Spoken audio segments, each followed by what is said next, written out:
What is up mga kap? Dahil hindi po tayo busy ngayong araw mga kap, nagluto naman tayo ng adobong labong. Sa ating kawali, naggisa muna tayo ng pisngi ng baboy mga kap, tapos sinangkot siya natin hanggang sa mamula. Ilagay naman natin yung sibuyas at bawang.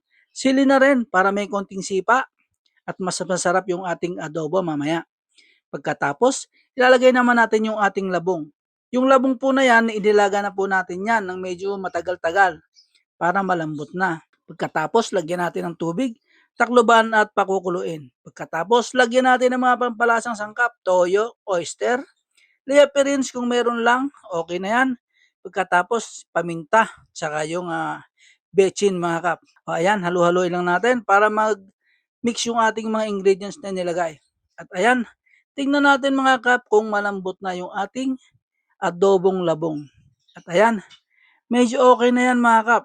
Kasi nalaga naman natin yung labong at mabilis na rin siyang naluto.